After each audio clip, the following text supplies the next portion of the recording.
tamu kehormatan kita, Ibu Siti Muntamah Odet, Umi Odet yang saya hormati, juga Pak Dedi Rusmawan, Ketua DPRD, terima kasih, dan semua tamu-tamu undangan yang hadir, para ketua yayasan, organisasi kemasyarakatan, khususnya masyarakat Tionghoa Bandung, masyarakat Tionghoa Jawa Barat, dan hadirin sekalian yang secara khusus menyempatkan hadir pada kesempatan siang hari ini. Kami berterima kasih atas kesempatan untuk berdiskusi, berdialog dalam kesempatan pada siang hari ini, dan kami merasa tadi para tur keliling di museum tadi menarik sekali, Pak. Mudah-mudahan nanti museum ini bisa dibesarkan dan bisa menjadi konsumsi masyarakat yang lebih luas lagi nantinya.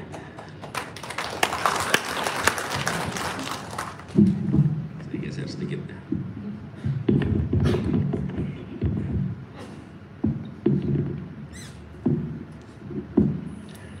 Bapak Ibu sekalian yang saya hormati, dalam kesempatan ini kami ingin menyampaikan pada Bapak Ibu sekalian sesuai dengan harapan yang tadi diungkapkan di dalam pertemuan sebelumnya. Pertama adalah tentang bagaimana kita memandang Indonesia dan bagaimana Indonesia ke depan. Bapak Ibu sekalian, Indonesia ini adalah sebuah bangsa yang luar biasa. Saya rasa kalau dibandingkan dengan banyak bangsa-bangsa lain di dunia, kita ini memiliki keunikan karena ada keragaman yang luar biasa, tapi juga ada persatuan yang luar biasa. Yang kalau saya boleh analogikan, Indonesia ini seperti sebuah persenyawaan. Berbeda dengan percampuran. Apa bedanya? Persenyawaan itu dicampur tapi membentuk unsur baru. Kalau percampuran itu tidak menghasilkan unsur baru. Itulah bedanya persenyawaan. Kalau persenyawaan yang paling mudah ini air depan kita ini, itu hasil persenyawaan. Antara apa?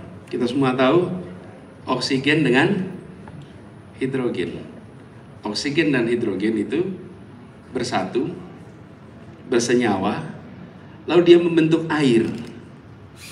Apakah air itu oksigen? Bukan. Apakah air itu hidrogen? Bukan. Apakah dalam air ada oksigen? Ya. Dalam air ada hidrogen? Ya. Itulah Indonesia kita. Unsurnya begitu banyak, membentuk satu entitas baru bernama Indonesia yang di dalamnya ada begitu banyak unsur di dalamnya. Tapi Indonesia jelas bukan Batak, Indonesia itu bukan Sunda, Indonesia itu bukan Jawa, dan Indonesia ini bukan Manado, bukan Timor. Indonesia adalah entitas baru yang terbentuk atas persenyawaan. Mengapa ini penting untuk kita sadari bersama? Karena ketika kita sudah menjadi Indonesia, maka kita harus memperkuat identitas keindonesiaan kita. Itu harus dijaga terus-menerus. Walaupun ini yang unik juga, menjadi Indonesia tidak harus menghilangkan kesukuannya. Yang Sunda tetap Sunda, yang Jawa tetap Jawa, yang Batak tetap Batak, yang Tionghoa tetap Tionghoa, tetapi juga menjadi Indonesia. Di tempat lain, untuk menjadi entitas nasionalnya, dia harus kehilangan identitas suku bangsanya. Ini yang tidak ada di tempat lain. Dan penanda dari identitas itu yang tadi rumahnya kita lihat di pameran adalah kesepakatan bahasa bersama, bahasa persatuan, bahasa Indonesia. Bapak Ibu sekalian yang saya hormati, kita coba bayangkan kalau pertemuan pemuda itu mencoba mensepakati bahasa, lalu masing-masing unsur rebutan bahasa mana yang paling dominan dipakai. Kira-kira secara jumlah pengguna paling banyak itu bahasa Jawa. kira-kira? Sesudah itu paling banyak pengguna kira-kira bahasa Sunda, kira-kira begitu. Tapi tidak itu yang dipilih. Tidak itu yang dipilih. Dan saya bayangkan kalau Bapak Ibu menjadi utusan Jong Java, pulang kampung ditanyain semua orang di kampungnya, jenengan ini pripun toh gitu. Jenengan tidak memperjuangkan bahasa kita jadi bahasa kebangsaan kita.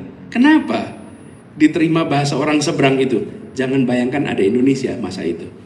Masa itu tulisan Sumpah Pemuda itu di bawahnya tertulisnya apa? Negeri Jakarta. Bukan kota Jakarta, negeri Jakarta. Ini masih tahun 28. Indonesia merdeka tuh kayak masih jauh sekali. Tapi sepakat satu bahasa. Dan bahasa itulah yang mempersatukan kita hari ini.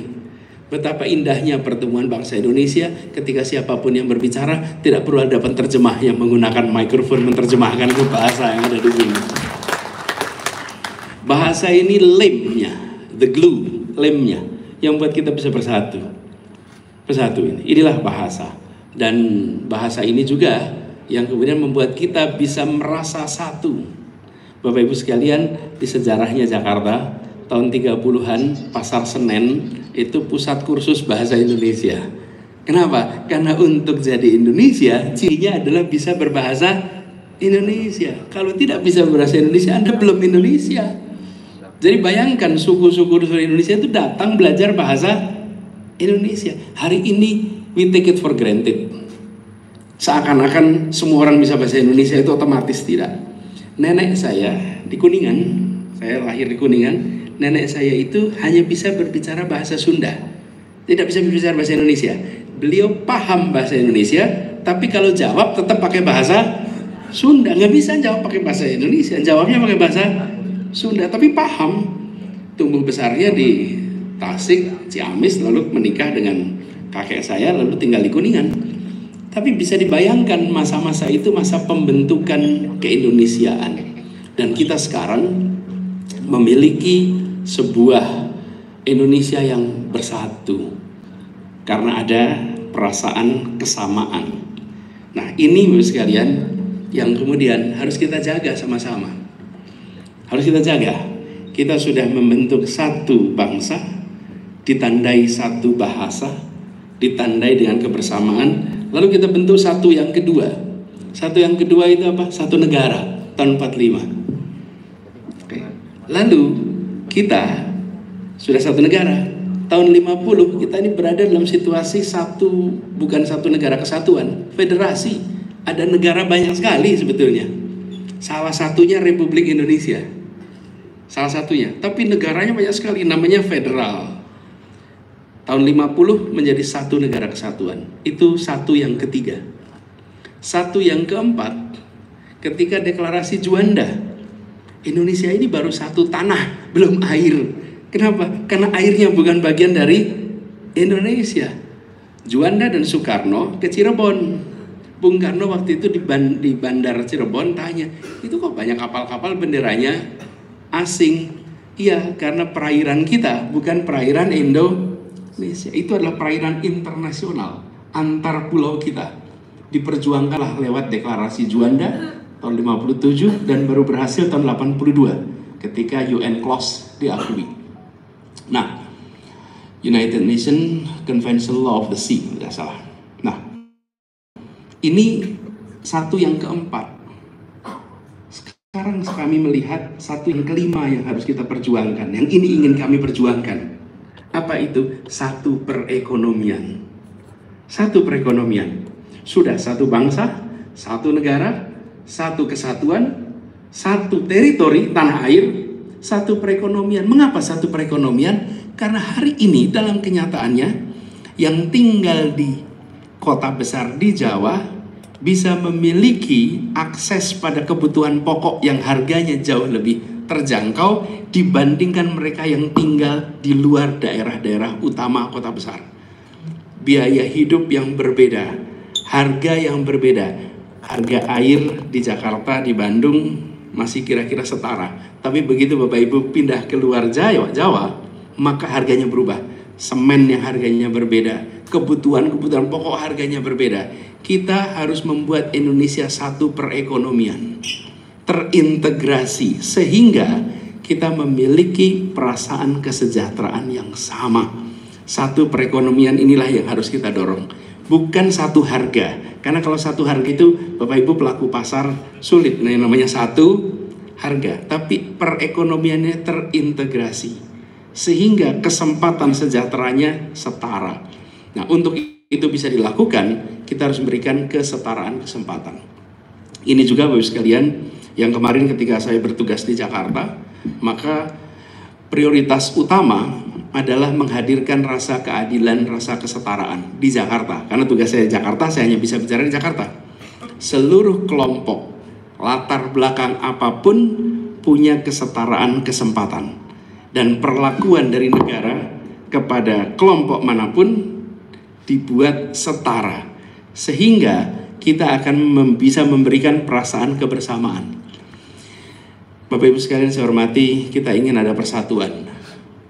Tapi persatuan itu sulit terjadi dalam ketimpangan. Kalau kita ingin mencari persatuan yang sesungguhnya, maka hadirkan rasa keadilan, di situ ada persatuan. Kalau ada sebuah tempat yang bersatu dalam ketimpangan, rasanya pantas untuk kita cek. Tapi rasanya belum ada. Selalu adalah tempat di mana kita menghadirkan perasaan kesetaraan, dan di situ ada kebersamaan, ada persatuan.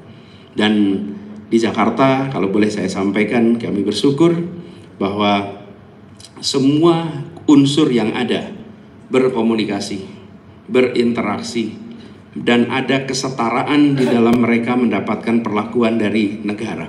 Baik itu berlatar belakang agama, berlatar belakang suku, berlatar belakang pendidikan, berlatar belakang sosioekonomi. Karena ketika bertugas di Jakarta, saya menemukan gapnya luar biasa. Yang rendahnya rendah ada di Jakarta, tingginya tinggi ada di Jakarta, kanannya kanan ada di Jakarta, kirinya kiri itu ada di Jakarta. Itu tempat yang lengkap secara heterogenitas, tapi juga tempat yang kita merasakan, kalau boleh saya menyampaikan, 5 tahun terakhir ini tempat itu menjadi tempat yang tenang, tempat yang teduh. Kadang-kadang kita tidak menyadari bahwa ketenangan dan keteduhan itu harus diusahakan. Ketenangan, keteduhan itu seperti ini, listrik di ruangan ini, Pak. Kita merasakan AC yang nyaman, cahaya yang terang.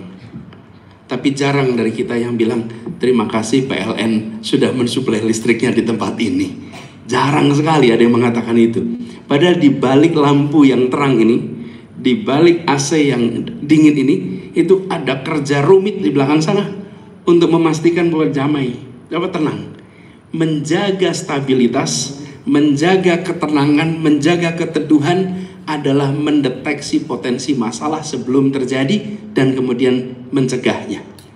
Tidak, jarang sekali mencegah jadi pahlawan, jarang Bapak Ibu sekalian. Yang jadi pahlawan itu memadamkan. Listrik di sini mati, datang 2 orang petugas PLN, dia keluar akan bilang ini pahlawan kita, sehingga lampu kita nyala. Tapi ketika dia mencegah listrik mati, nggak ada yang bilang ini pahlawan kita, nggak ada.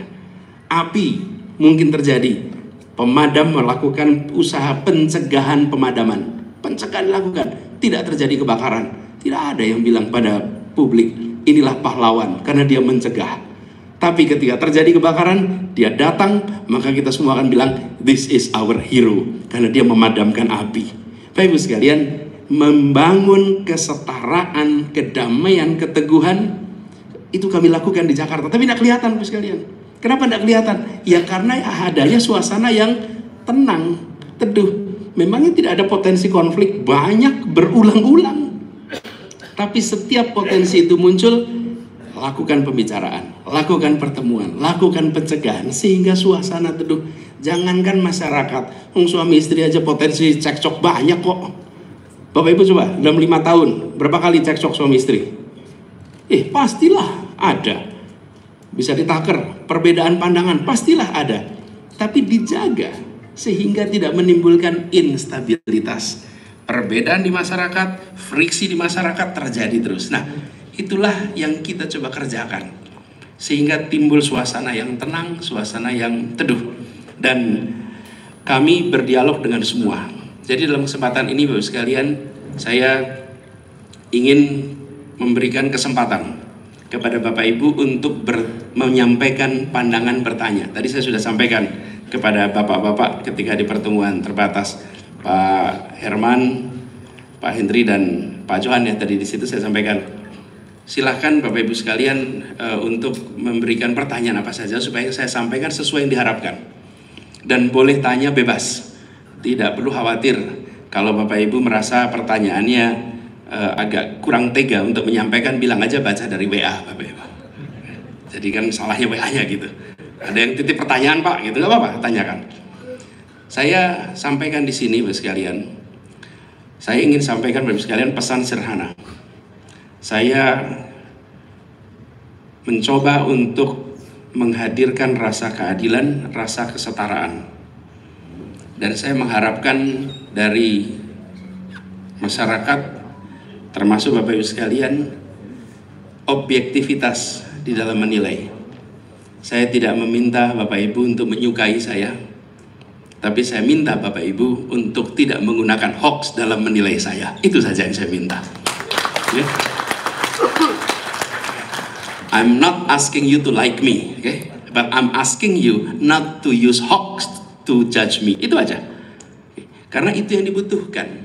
Dan kami yakin Bapak sekalian bahwa bila kita bekerja bersama dengan objektivitas, kebersamaan itu akan terjadi. Kebersamaan itu akan bisa kita bangun. Jadi kalau boleh Pak, saya berhenti di sini dalam menyampaikan, tapi saya buka kesempatan ya, langsung aja Pak ya, untuk bisa menyampaikan harapan, pertanyaan, gugatan juga boleh Bapak bisa. Kalau merasa ada yang perlu digugat gitu, gugatan juga boleh. Dan nanti saya akan coba jawab sebisa mungkin. Silakan Pak sekarang.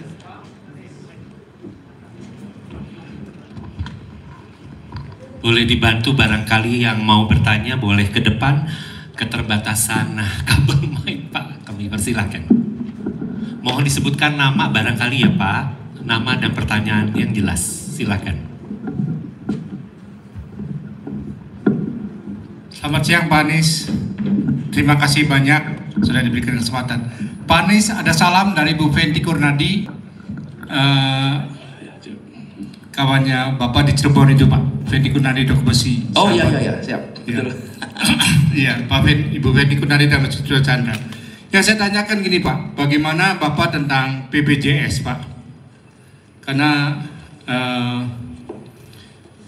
apakah BPJS ini akan dikurangi ataukah akan dinaikkan, dan bagaimana manfaatnya untuk masyarakat luas Pak? Terima kasih banyak Pak. Lalu kedua Pak, tentang outsourcing. Jadi outsourcing ini terus Omnibus Law Pak, apa yang akan Bapak kerjakan? Makasih Pak, mohon maaf jika ada kata-kata yang salah. Terima kasih. Nama saya Jeremy Huang Pak. Terima kasih Pak. Pak Jerry.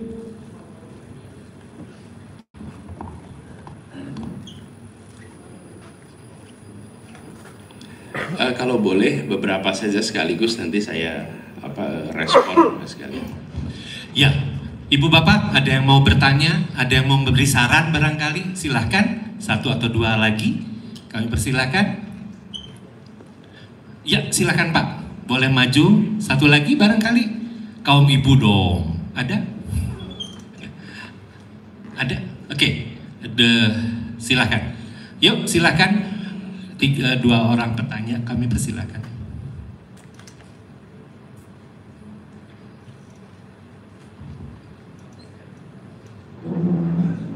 Ini penggiat yoga Pak, rajin ya. Yuk. Selamat siang Pak Anies. Ya, saya mau wakilin pertanyaan teman saya. Dia nanya, by the way nama saya Jan Timotius.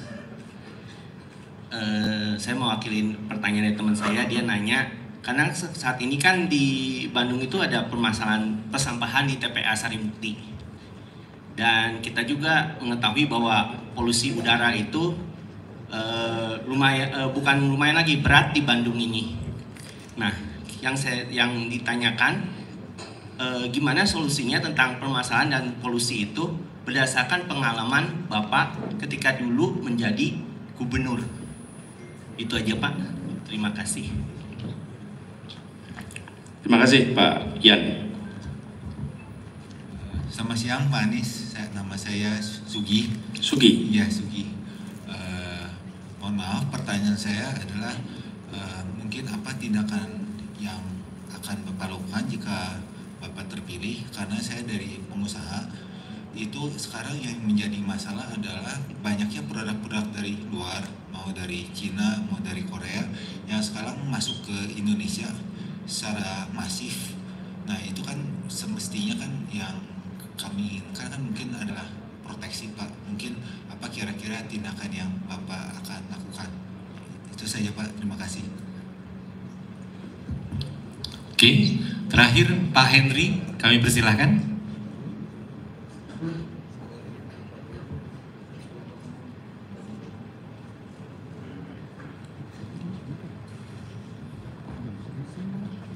Pak Anies, saya mewakili dari teman-teman semua.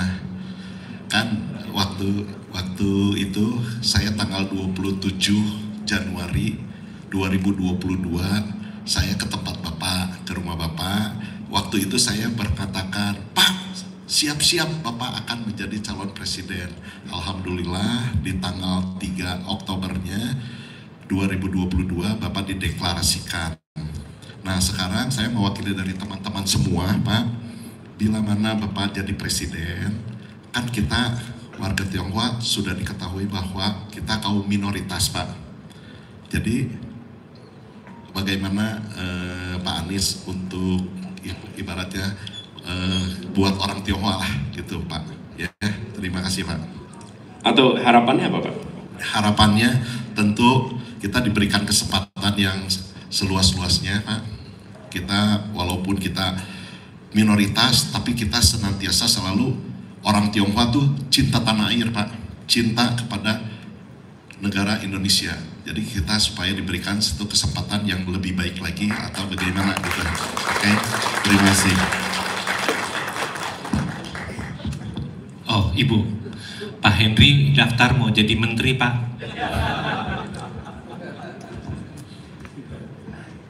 Selamat siang, saya mewakili ibu-ibu Pak Anies. Saya mau bertanya, seandainya Bapak terpilih jadi Presiden Republik Indonesia, apakah Bapak akan mensupport kami ini yang beragama Kristen dalam pembangunan gereja, dalam kebaktian, dalam kegiatan-kegiatan gereja?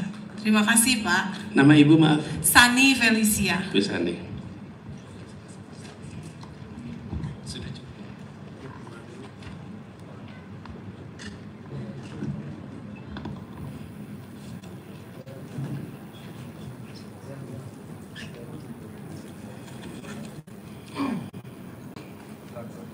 Masih ada lagi, Bapak sekalian? Nggak ada? Habis? Baik. Oh, Bapak? Boleh. Ini tokoh pengusaha. Siap. Ya selamat siang semua. Selamat siang Pak Anies. Selamat datang di Bandung. Ya kita kan ngomong sampah banyak Pak. Tapi sampah masyarakat lebih banyak lagi Pak. Ini mesti diberesin Pak ya. Dengan ya beredarnya di media sosial dan sebagainya. Itu saya rasa itu penting sekali Pak, karena itu mempengaruhi kita semua ya, terbawa. Itu yang penting Pak. Kalau Bapak terpilih tolong bereskan Media sosial. ya, kalau tidak pun Bapak harus berkarya dalam itu. Tapi kita pasti hati kita kan tahu siapa yang harus dipilih gitu Pak. Terima kasih. Nama Bapak sekali lagi? Saya Ferry Pak. Pak Ferry. Ya. Pak Peri, iya kita di Sunda ya namanya Pak Peri Pak. P-nya P pasta, P pespa, apa P panta Pak. Oke, Bapak sekalian, terima kasih. Pertama saya urutkan aja ya, BPJS. Bapak sekalian, ini salah satu reform bidang kesehatan yang kita ingin perbaiki Pak. Jadi jangan hanya fokus pada ujungnya, kuratifnya, tapi justru promotif preventifnya itu harus hidup. Dimana perhatikan kesehatan sejak dalam kandungan itu penting. perhatian kepada ibu hamil, pasokan nutrisi ibu hamil itu mendasar sekali karena itu menentukan secara pertumbuhan anak ketika bayi itu lahir, kemudian usia dini, dewasa, baru nanti ketika kita bicara perjalanan hidup menjelang usianya lanjut, disitulah mulai isu tentang kuratif itu makin dominan. Nah, kita seringkali hanya memperhatikan aspek di ujung kuratifnya, Pak. Tapi hidup sehatnya itu belum. Apa sih harus dikerjakan, Pak? Memasukkan unsur kesra, khususnya kesehatan, di dalam KPI para kepala daerah di seluruh Indonesia. Karena eksekutor dari program kesehatan itu ada di daerah. Seperti saya dulu, Pak. Kementerian membuat policy, tapi eksekusinya ada di Dinas Kesehatan di seluruh Indonesia. Bila itu tidak menjadi bagian dari KPI, kita akan melewatkan, Pak, kesehatan ibu anak. Kita melewatkan kesehatan anak. Kita melewatkan kesehatan pradewasa. Lalu ketika sudah besar, baru kita bertemu dengan segala macam masalah. Dari mulai masalah jantung, mulai masalah gula. Kenapa? Karena dari awal kita tidak memberikan perhatian. Jadi itu satu, saya perlu garis bawahi. Bukan hanya aspek asuransinya, Pak, jaminan kesehatan. Tapi reform pada, kita ingin bangsa yang sehat, Bapak Ibu. Dan bangsa yang sehat itu dimulai serius dari ibu hamil. Itu harus perhatiannya cukup di situ. Bila kita tidak mulai dari sana, kita terlambat. Dan kualitas manusia ditentukan nomor satu adalah kesehatan. Baru kemudian pendidikan. Itu, dan dari situ kemudian kita akan punya kualitas manusia yang baik. Jadi, nah BPJS-nya itu harus dibahas, Pak. Ini perlu reform. Siapa?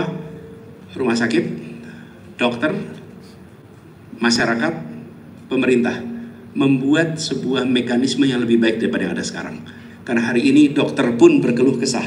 Dia ingin melakukan tindakan, tapi ada ketentuan yang harus diikuti. Rumah sakit merasa perlu memiliki alat A, B, C, D, F, G, tapi tidak bisa mendapatkan dari BPJS. Jadi ada kerumitan di situ harus diselesaikan bersama-sama.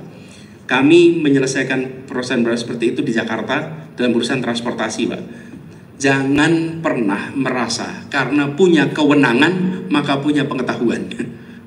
Punya kewenangan itu bukan berarti punya pengetahuan. Yang dimiliki kewenangan, tanda tangan. Siapa yang punya pengetahuan? Ya pelaku. Itu yang punya pengetahuan. Ajak bicara pelaku, dengarkan pelaku. Lalu dari situ dibuat policy. Nah, yang sering terjadi karena punya kewenangan, lalu merasa paling tahu, segalanya mau diputuskan sendiri oleh negara. Nggak bisa. Kami mengatur transportasi di Jakarta, ada lebih dari 25 operator seluruh Jakarta. Sekarang menjadi satu kesatuan, namanya Jaklingko. Itu prosesnya 6 bulan. Lebih dari 70 kali pertemuan, bukan dengan saya, dengan tim negosiasi untuk ketemu berapa biaya per kilometer per angkutan. Yang mikro, yang tengah, yang besar, itu sampai ketemu harga. Begitu ketemu harga, lalu sepakat ini menjadi satu sistem. Ini bisa dikerjakan, tapi harus sabar. Negara harus mau melibatkan semua. Jadi pendekatannya seperti itu, Pak. Begitu juga dengan hal-hal yang sekarang dianggap bermasalah, Pak.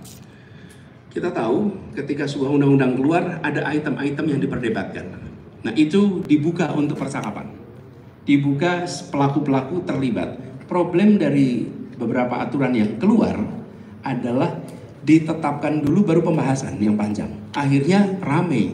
Sebenarnya pembahasan dulu yang dilakukan, baru itu baru menjadi sebuah keputusan. Nah, ini yang harusnya dikerjakan. Seperti tadi, kami melakukan pembahasan 6 bulan baru kemudian menjadi keputusan. Begitu, Pak. Lalu Pak Yan soal sampah, polusi. Mbak, ini terkait dengan sampah. Ini memang harus ada kampanye yang agak serius, Pak, terkait dengan sampah ini. Siapa sih produsen sampah? Paling banyak rumah tangga. Itu produsen terbanyak. Jadi harus ada gerakan sampai ke level komunitas. Di Jakarta juga kita mencoba melakukan itu. Gerakan pengurangan sampah itu di Jakarta, sampah sekarang berkurang hampir 30%. Kenapa? Karena pengurangan di titik awalnya. Tidak semua sisa adalah sampah. Kita hampir selalu mengatakan sisa adalah sampah. Padahal tidak semua sisa adalah sampah. makanan kita di sini ini sisa, tapi tidak semua adalah sampah. Nomor satu, kurangi. Yang kedua adalah pemanfaatan untuk daur ulang. Lalu yang ketiga, pengelolaan sampah. Tadi Bapak sampaikan, Pak Yan, mana Pak Yan tadi? Pak Yan, terkait dengan pengolahan di TPA akhir, sudah saatnya kita menuju kepada pengolahan sampah yang ramah lingkungan. Kami di Jakarta memulai di Bantar Gebang, di situ ada TPA dan di situ kami memasang sebuah instalasi, ini pertama di Indonesia, yang kemudian memiliki kapasitas untuk mengolah sampah itu menjadi sebuah bahan baku yang bisa dipakai untuk pabrik semen, seperti pengganti batu bara. Dan itu kemudian dimanfaatkan oleh pabrik semen. Itu sudah dikerjakan. Pendekatan yang recycle ini, yang ramah lingkungan ini, perlu kita dorong lebih jauh. Di situ peran pemerintah pusat menjadi lebih besar. Kenapa? Karena banyak kota tidak memiliki kemampuan anggaran untuk membangun itu, Pak. Karena investasinya besar. Jakarta memang punya anggaran besar. Bapak Ibu sekalian, Jakarta itu anggaran 87 triliun tahun lalu. Jadi fiskal capacity-nya di situ bisa, tapi banyak daerah tidak mungkin melakukan itu. Di situ letak peran pemerintah pusat. Begitu ya, Pak ya. Kemudian Pak Sugi soal produk yang masuk dari luar secara masif. Ini menjadi keluhan yang luar biasa di para pelaku industri mikro kecil, di mana kemampuan mereka memproduksi itu baik, tetapi economy of skill-nya itu tidak besar, sehingga kalah dengan produk yang masuk utamanya dari Tiongkok yang harganya itu murah dengan secara kualitas setara dengan produk kita. Kami melihat perlu ada pengelolaan di sektor-sektor tertentu yang kita harus melindungi pelaku ekonomi mikro kita. Itu yang saya lakukan. Kemudian yang kedua, kita juga harus sisi lain mengembangkan pelaku ekonomi mikro kita itu dengan pendampingan, dengan permodalan, dan akses kepada pasar yang lebih luas. Jadi tidak bisa hanya sekedar menutup keran, tapi tidak melakukan perubahan di sini. Karena kalau kita tidak lakukan perubahan itu, muncul juga nanti kalau bicara tentang comparative advantage, rakyat kita yang akan mengalami kerugian karena dia tidak mendapatkan produk dengan harga yang lebih pantas bila sekedar melakukan proteksi saja. Ada sektor-sektor yang harus mendapatkan perlindungan. Pak Henry, kemudian ini Pak Peri dulu soal sampah masyarakat, Pak Peri. Masyarakat ini sekarang Bapak sekalian hampir semua kita bawa HP, dan anak-anak kita juga bawa HP, dan inilah salah satu penetrasi informasi yang luar biasa kuat. Jadi Bapak sekalian, ini dua front. Satu adalah pengendalian yang bisa diselenggarakan oleh negara untuk akses konten-konten yang bermasalah, baik itu pornografi sampai dengan konten-konten yang memiliki unsur kekerasan, merakit alat-alat yang bisa eksplosif dan lain-lain. Itu adalah konten yang harus diblok oleh negara. Tapi negara itu ada keterbatasan dalam memblok. Selalu saja ada yang bisa lolos, selalu saja. Tidak mungkin negara bisa memblok 100%. Tapi prioritas negara melakukan blocking itu pada konten-konten yang tidak tepat. Di sisi lain, negara harus mengajak kepada penduduknya untuk belajar menggunakan informasi dengan benar. Kalau boleh saya sampaikan sedikit, Pak, ketika kami bertugas di Kemdikbud, satu, video game itu kan banyak bermasalah. Video gamenya ada dari Kominfo melakukan pengeblokan, tapi Kemdikbud membuat rating, disebarkan pada orang tua, rating atas produk-produk game itu. Mana yang untuk anak-anak kecil, mana yang untuk anak usia 5-7 tahun, mana anak 7-13, sehingga orang tua itu paham, anak itu paham. Mana yang untuk dewasa. Rating ini itu ada, Pak, di dunia pun ada, tapi kita di Indonesia tidak memasifkannya. Sehingga yang terjadi banyak anak-anak kita mengakses permainan yang belum umurnya, dan itu harus dilakukan. Kemudian yang ketiga, mau tidak mau kita harus menyiapkan generasi baru kita untuk memilah memilih informasi. Tidak ada pilihan. Filternya dikerjakan, pengelolaan informasi dikerjakan, dan ujungnya benteng pertahanannya mana? Di rumah. Itu benteng pertahanan. Dengan anak-anak dari kecil dibekali ini. Banyak dari kita memberikan HP tanpa pernah memberikan petunjuk pada si anak tentang bagaimana menggunakan HP-nya. Dan itu banyak sekali sekarang materi-materi yang bisa digunakan oleh orang tua untuk membekali anak-anak bagaimana berbicara tentang HP. Dari pengalaman kami, anak-anak itu sebetulnya mendengarkan kata orang tuanya. Problemnya, orang tuanya tidak menyampaikan pada anak-anaknya. Dan orang tua itu adalah pendidik terpenting yang paling tidak tersiapkan. Itu orang tua. Jadi orang tua harus self-educating sekarang, mau tidak mau, dengan perkembangan zaman. Begitu ya Pak ya? Lalu Pak Henry dan Bu Sani kelihatannya setara. Satu tentang bagaimana dengan masyarakat minoritas Tionghoa, kemudian bagaimana dengan gereja-gereja perizinan. Nah, saya cerita Jakarta. Bapak Ibu sekalian, kenapa saya sampaikan cerita ini Bapak Ibu? Bila saya mengatakan besok akan melakukan A, B, C, yang mengatakan tidak perlu bawa bukti, yang mendengarkan tidak bisa membantah, karena akan itu imajinasi Bapak Ibu, akan itu hayalan, bukan kenyataan. Jadi saya bisa mengatakan akan apa saja Bapak Ibu, dan Ibu juga tidak bisa yakin benar nggak ya dia kerjain. Dari mana bisa tahu? Jadi the best predictor of future behavior is your past behavior. Rekam jejak masa lalu adalah prediktor terbaik atas rekam jejak besok. Bapak Ibu juga kalau merekrut orang itu kan ditanyai kemarin sudah ngapain, apa yang Anda sudah hasilkan, apa prestasi Anda kemarin. Itulah yang menentukan kira-kira besok akan berprestasi apa. Tapi kalau ditanya besok akan ngapain, oh bisa ngarang Bapak Ibu, bisa ngarang. Jadi saya di sini saya akan sampaikan pada Ibu yang bukan ngarang Bapak Ibu, tapi yang konkret. Apa yang konkret itu? Contoh Bapak sekalian, di Jakarta komunitas Tionghoa itu memiliki aspirasi untuk bisa membangun kembali gerbang pecinan yang sudah tidak ada sejak zaman Jepang, dihancurkan oleh Jepang waktu itu. Gubernur demi gubernur nggak ada yang mau melakukan itu. Kenapa? Ya ada kompleksitas katanya, tapi kompleksitas apa kita nggak tahu. Tidak pernah bisa dikerjakan, tidak pernah bisa dikerjakan. Selalu mereka memiliki kesulitan. Lalu saya katakan apa masalahnya? Bila di tanah ini kita menginginkan kesetaraan, maka siapa saja berhak untuk bisa mengekspresikan budayanya di tanah ibu kota yang di situ kita menempatkan semua setara. Alhamdulillah, gerbang pecinan itu sekarang terbangun dan tidak ada masalah sama sekali. Dan dibangun menyerupai ketika dihancurkan. Bayangkan Pak, penantiannya itu lebih lama daripada ulang tahun Republik kita. Penantian untuk ini bisa kembali. Kenapa itu bisa terjadi? Saya sebagai gubernur, ketika satu sisi mengatakan go, sisi lain apa? Berkomunikasi dengan yang akan bilang jangan. Betul ya Pak?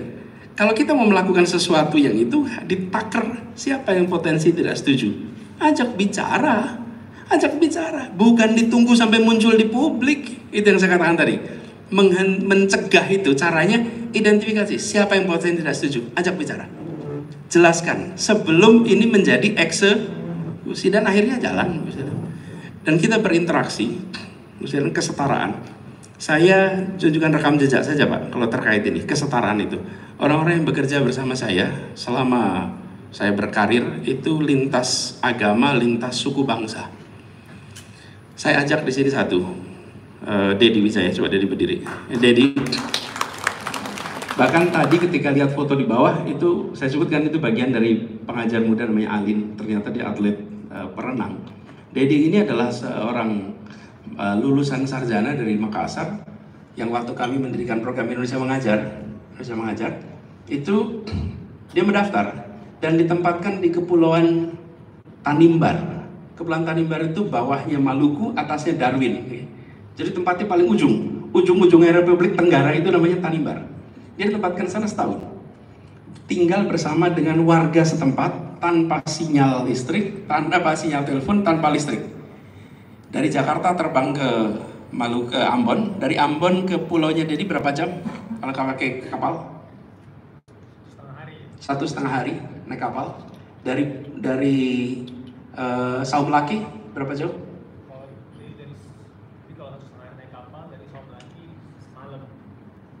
Bayangkan misalnya ke pulau namanya Saum Laki, dari Saum Laki masih 1 malam lagi. Kemudian dia tinggal di sana 1 tahun. Setara kesempatan, gak ada yang beda. Dia tugas sana tahun 2012. Dan sesudah itu kami bekerja bersama terus, sama-sama. Alin yang tadi saya ceritakan di sana, Pak, dia itu kami tempatkan di kepulauan, maaf, di Sulawesi Barat. Ini saya ingat kejadiannya. Alin datang ke saya, Pak Anies, boleh tidak saya bukan di sana? Kenapa? Karena seluruh penduduk di Majene itu penduduknya Muslim semua, Pak. Dan di pegunungan yang belum pernah ketemu orang agamanya bukan Islam. Lalu Alin ini secara fisikal langsung kelihatan dia adalah peranakan Tionghoa, langsung. Dia berprestasi dari ITB, IP-nya 3,8 lebih, tidak salah. Hebat anak ini. Dan mau menjadi guru selama 1 tahun di sana. Lalu saya katakan pada Alin, berangkat saja. Percaya saya bahwa nanti di sana akan muncul interaksi yang paling mengesankan. Karena dia sempat ragu, datang ke sebuah tempat yang nggak pernah ketemu, dan warganya di sana, maaf, seluruh kulitnya warnanya agak sawo matang tua. Jadi dia ketika datang itu jenggleng lebih itu, beda sekali. Apa yang terjadi, Pak? Dia datang ke sana, warga di sana itu rapat. Rapatnya apa? Siapa keluarga yang mau menerima? Yang di sana juga sama-sama deg-degan, Bapak Ibu. Bukan cuma yang mau datang, yang mau menerima juga. Ini gimana ini? Bermusyawarah, akhirnya ada satu keluarga yang menyatakan keluarga kami akan menerima. Tinggal selama 1 tahun. Keluarga itu menerima. Dan ketika dia datang disambut, semua memberikan kepada dia privilege, penghormatan. Sampai, karena tempatnya di gunung, di pegunungan, mereka menyiapkan giliran anak muda kalau hari Minggu mengantarkan Alin ke gereja, Pak. Sementara Alin jadi setiap minggu harus ke gereja. Kenapa? Karena dengan berada di sana, udah disiapin kendaraan, ya otomatis harus siapin. Setelah berjalan beberapa bulan, mereka itu blend seperti saudara yang bersama-sama. Itu saya sampaikan apa? Itu Pancasila in reality, bukan Pancasila yang lain. Apa? Kami melakukan rekrutmen, pengiriman kemana-mana tidak melihat latar belakang agama, suku, karena kami percaya bahwa kita adalah satu bangsa, kita adalah satu kesatuan, dan kemanapun kita jadi saudara. Jadi tidak ada kemudian harus membedakan. Bahkan saya tidak pernah ceritakan ini sebetulnya, tapi karena saya ditanya saya ceritakan. Tahun lalu saya ke Papua, lalu saya mendatangi sebuah rumah yang juga gereja, karena di sana itu rumahnya gereja seperti ini, Pak. Mezaninnya adalah rumahnya pendeta, bawahnya gerejanya. Kenapa? Karena anak dari bapak pendeta itu, seangkatan sama Dedi, adalah asisten pribadi saya sejak 2013. Anak Papua, anak penginjil di Papua. Dan itu tidak pernah menjadi sesuatu yang perlu saya ceritakan. Tapi saya ceritakan di sini karena ditanyakan. Untuk Bapak Ibu menggambarkan, ketika bicara rekrutmen, maka kita menetapkan prinsip meritokrasi. Nah, ini adalah prinsip yang akan kita pegang terus ke depan. Dan ini bukan sesuatu yang harus diumbar sebagai cerita. Ini adalah sesuatu yang sudah embedded. Tidak perlu diceritakan pun itu sudah dikerjakan. Jadi kami memandang adil itu harus mulai dalam pikiran. Adil itu harus pikiran dalam keseharian kita. Dan itu bukan hal yang baru Bapak Ibu sekalian bagi kami. Kami di keluarga di Jogja, tumbuh besarnya di Jogja, memang sangat multikultural dengan semua etnis, semua suku, kesetaraan itu menempel bersama. Tadi Bapak tunjukkan di bawah beberapa nama anggota. Itu sahabat paling dekat namanya Bapak Lim Kun Hian, ada namanya di bawah situ. Lim Kun Hian, Choa Choi Liang, itu adalah orang-orang yang mereka wartawan tapi juga pejuang kemerdekaan. yang itu adalah sahabat keluarga bergenerasi. Chowchil yang di Semarang, Lim Kunian di Jakarta, dan akhirnya migrasi, saya lupa kemana beliau migrasi. Nah, ini adalah satu kebersamaan yang bukan hal baru, Mas. Jadi saya melihat bila kita mengelola interaksi dengan perasaan dan kesadaran kesetaraan, itu akan jalan. Lalu terkait dengan IMB, misalnya di Jakarta, kita selalu menyalakan alarm yang sensitif bila ada potensi problem terkait antar umat beragama. Karena itu boleh dilihat rekam jejak selama 5 tahun terakhir, apakah ada ketegangan terkait rumah ibadah di Jakarta. Bapak Ibu boleh cek, nggak ada. Bukan tidak ada, potensinya ada, tapi setiap kali itu sudah mulai muncul, udah denger kita ini, cepat-cepat datangin. Bapak Ibu, kalau Bapak Ibu lihat ada konflik, itu sebetulnya di fase ketiga, Bapak Ibu. Yang terjadi pertama polarisasi, kedua friksi, ketiga konflik. Nah, kita ini sering ketika polarisasi didiemin, ketika ada friksi didiamkan, ketika udah konflik baru kita rame-rame. Jangan. Kita ini begitu ada polarisasi, datangi, bicarakan, cari jalan keluar, sehingga tidak muncul menjadi masalah. Baru-baru ini kan terdengar ada masalah di Jakarta, bukan? Saya tanya, 5 tahun sebelumnya ada tidak? Ada potensi itu, tapi kemudian diselesaikan sebelum menjadi masalah. Di Jakarta, bahkan kami mencoba untuk menyelesaikan problem-problem IMB yang sudah menaun. Di beberapa tempat pengurusan IMB di Jakarta sudah hampir 40 tahun, Pak. Tidak keluar izinnya. Ada yang lebih 30 tahun.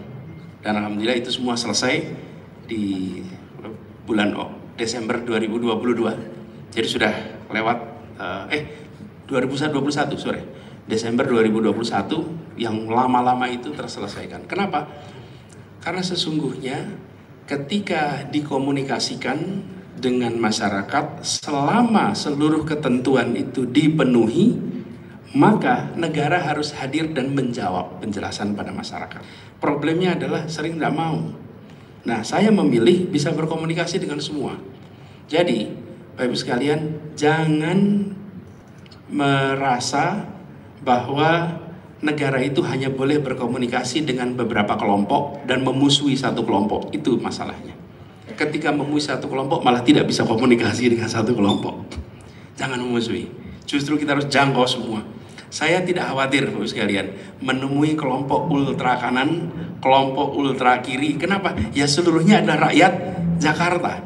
Saya menemui siapapun, saya adalah Anies.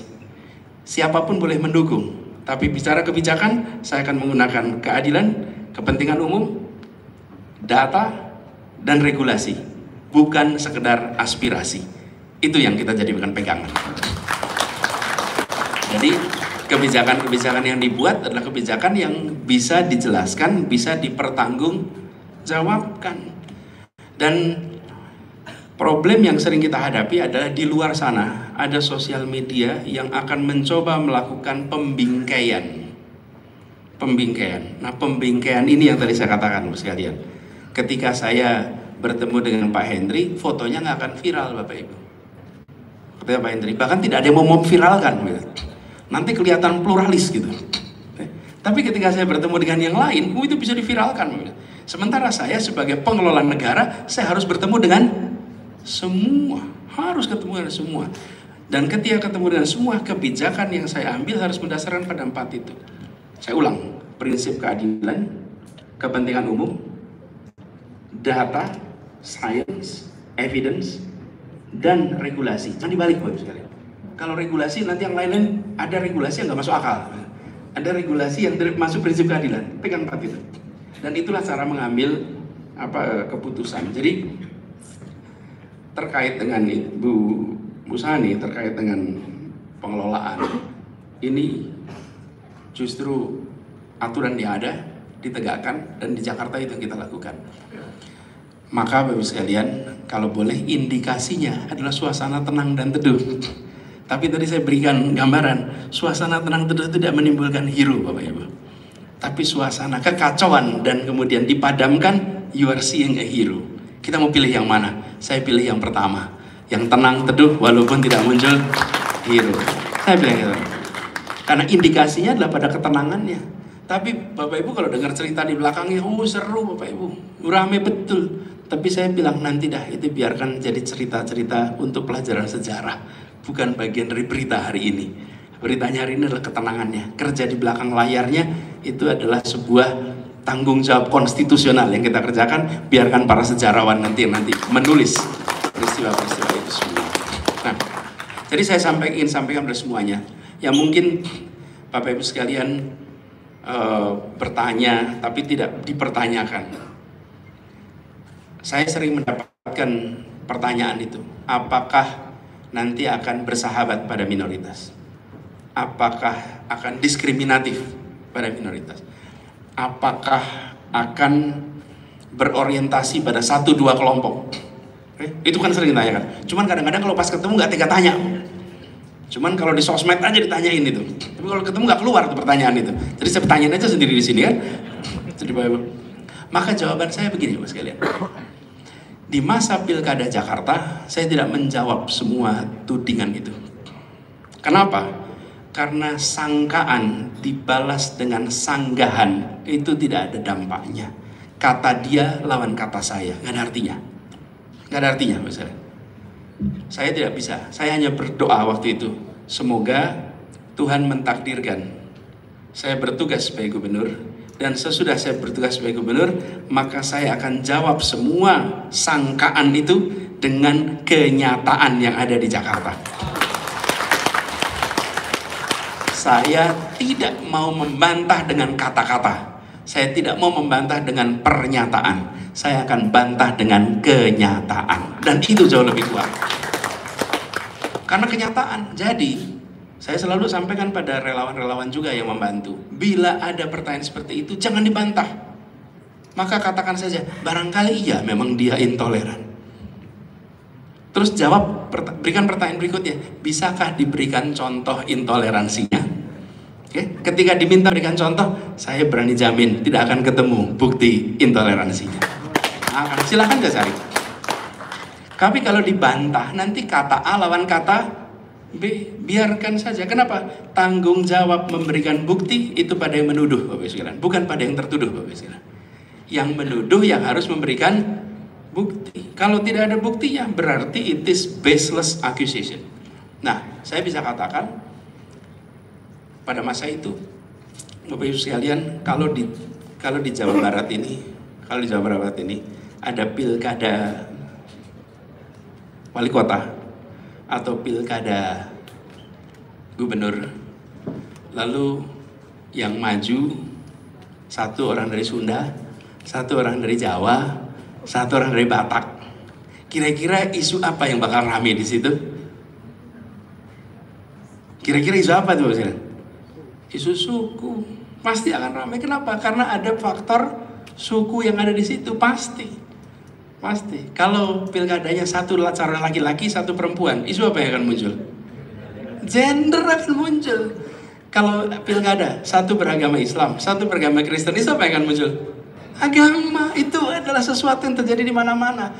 Tetapi yang penting, yang menang harus merangkul, dan yang tidak menang harus mengakui hasil. Itulah demokrasi, dan itulah yang kita coba tegakkan di Jakarta. Bahwa ada isu suku, pokoknya yang menang, yang di Bandung harus suku Sunda misalnya. Boleh, itu kan aspirasi yang muncul di mana-mana. Nah, ini yang saya sampaikan sekalian. Jadi, saya tawarkan kepada Bapak Ibu sekalian untuk melihat kenyataan di Jakarta sebagai cara menilai apa yang sudah saya kerjakan. Itu yang bisa menjadi proyektor apa yang akan dikerjakan bila saya diberikan amanat untuk mengurus Indonesia nanti. Itu. Jadi saya tidak terlalu banyak mengatakan akan A, akan B, akan C. Bukan, lihat aja Jakarta. Dan alhamdulillah Jakarta kami bersyukur suasana itu. Bahkan saya ingat sekalian, kami mendorong perubahan yang tidak banyak dibahas. Apa itu? Kalau menjelang, ini Ibu tadi cerita tentang gereja, Ibu perhatikan, adakah pohon Natal di wilayah publik selama Republik ini merdeka? Di Jakarta? Nggak ada. Menjelang Natal tidak ada pohon Natal di wilayah publik. Pohon Natal itu wilayahnya private. Di mana? Di rumah, di mall, bukan di wilayah publik. Sementara saya sampaikan ketika menjelang Idul Fitri di wilayah publik ada begitu banyak sign. Saya sampaikan ini kesetaraan dan saya bicara dengan semua. Izinkan umat Kristen menyambut hari besarnya sebagaimana umat Islam menyambut hari besarnya. Dan itu bukan mau minoritas apa tidak, ini adalah soal kesetaraan. Dan di Jakarta ada Christmas Carol menjelang Natal, ada pohon Natal di Jalan Tamrin. Bapak Ibu cek coba sepanjang umur Republik memang ada di sana? Tidak. Tapi juga sisi lain, malam takbiran itu pernah dilarang Bapak Ibu di Jakarta. Umat Islam di Jakarta itu merasa kok bisa malam takbiran, gak boleh takbiran di luar. Karena bagi umat Islam yang namanya takbiran itu sesuatu yang bukan wajib, tapi kayak apa ya, makan gak ada garamnya, bukan ajaran agama berkeliling itu, tapi itu kebiasaan, tradisi. Jadi yang Muslim boleh takbiran, yang Kristen boleh Christmas Carol. Itulah prinsip kesetaraan dan itu sudah dilaksanakan, bukan akan. Jadi ini kami sampaikan untuk Bapak Ibu sekalian menilai dari rekam jejak 3 aspek rekam jejak ini. Rekam gagasan, rekam action atau rekam karya, yang ketiga rekam accomplishment atau prestasi. Pakai 3 itu. Bapak Ibu kalau mau nilai siapapun pakai 3 ini. Rekam jejak, rekam gagasan, rekam karya, dan rekam accomplishment. Dari situ pilih yang terasa paling pas.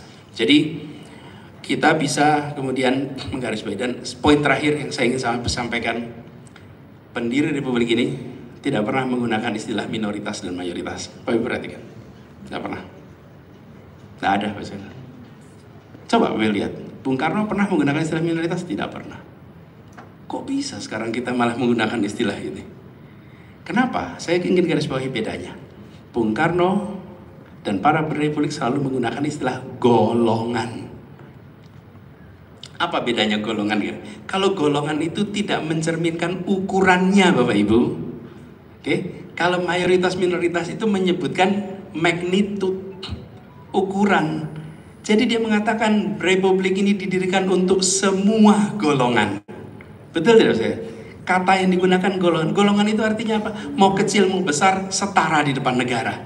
Karena itu saya sampaikan pernah, Republik ini tidak didirikan untuk melindungi minoritas.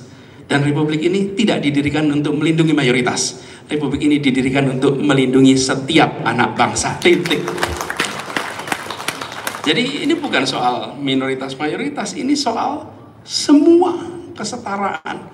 Saya menulis ini di Kompas tahunnya 2008 itu. Jadi ini bukan pernyataan saya sekarang nih Bapak. Ini tulisan saya, nanti boleh saya kirimkan lewat Pak Henry, Pak Herman. Tulisan itu tentang bahwa Republik ini tidak didirikan untuk melindungi minoritas, bukan bagi mayoritas, ini melindungi setiap anak. Itu yang saya katakan sebagai rekam gagasan. Gagasannya bukan ketika Pilkada Jakarta, gagasannya ada sudah sebelum itu semua. Nah, kami berharap nantinya ini bisa menjadi bahan bagi Bapak Ibu sekalian di dalam memproyeksikan ke depan. Nah, terakhir kami lihat penegakan hukum penting. Bila ada yang melakukan pelanggaran, syarat pelanggaran itu meluas adalah dibiarkan. Itu berubah. Bila ingin ketertiban, jangan pernah ada pelanggaran yang dibiarkan. Karena pelanggaran yang dibiarkan, itulah yang akan membuat suasana menjadi rusak. Republik ini harus secara serius. Bila ada yang mencederai, hentikan. Bila ada yang melanggar, berikan hukuman. Karena itu prinsip negara hukum yang harus kita pegang sama-sama.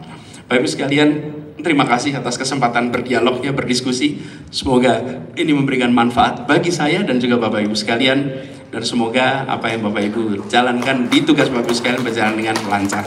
Itu aja dari kami. Terima kasih. Selamat siang. Assalamualaikum warahmatullahi wabarakatuh. Hadirin, mari dengan penuh antusias kita sambut dengan tepuk tangan Anda untuk Bapak Anies Rashid Baswedan.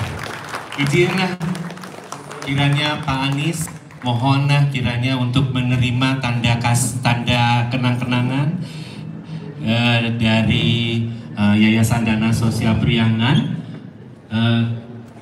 Hadirin di bawah aja kali ya. Oke, hadirin tetap tenang di bawah.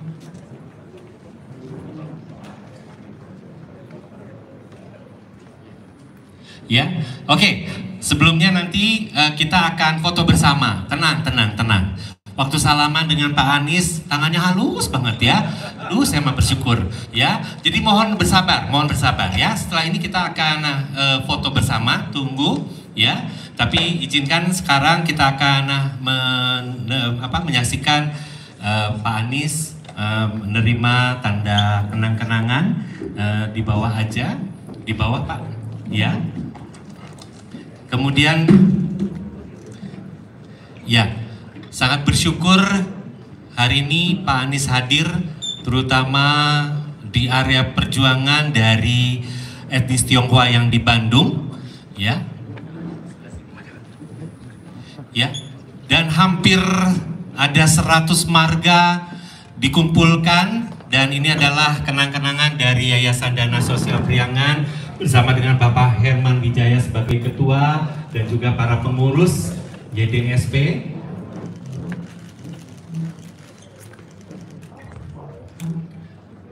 Oke, sudah. Mohon waktunya sejenak, Pak Anies. Ya, Pak Anies akan memberikan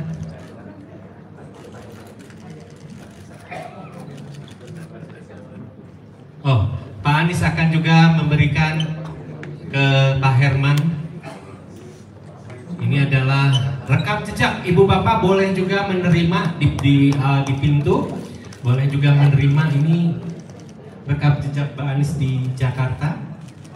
Oke. Pak Anies mohon izin, saat ini Pak Henry Husada akan memberikan kenang-kenangan juga Pak, didampingi oleh Pak Herman dan juga semua pengurus.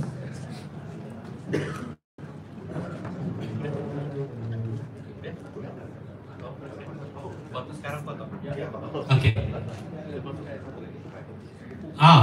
Juga buku untuk Pak Henry. Oke. Ya. Baik, kami mengundang kepada tamu-tamu VIP untuk foto bersama. Kami mohon kehadiran para ketua yayasan. Di catatan saya ada Ketua Yayasan Harapan Kasih Bapak Jijin Fung, Ketua Yayasan Mingnan Bapak Johan Pureru, kemudian Bapak Julius Tamara dari Harmonis, kemudian Ibu Loliana Mutiara dari Mutiara Kemakmuran Sejahtera, kemudian Bapak Cheng Ming Sang dari Taiwan Business Club, kemudian dari Paguyuban Marga Tionghoa Indonesia Bapak Suwanda Holi, kemudian mohon berkenan Ibu Siti Muntamah Odet, Bu Umi, mohon berkenan untuk foto. Kemudian kita akan foto dulu. Ibu Bapak tetap duduk di tempat Anda masing-masing. Setelah ini kita akan foto bersama ya. Mohon tetap duduk di tempat Anda masing-masing. Kita akan foto bersama. Kalau mau foto pribadi, nanti Pak Anies yang akan hadir. Jadi tetap tinggal, tetap di tempat Anda masing-masing. Dan kepada Anda yang dekat dengan karpet merah, boleh nanti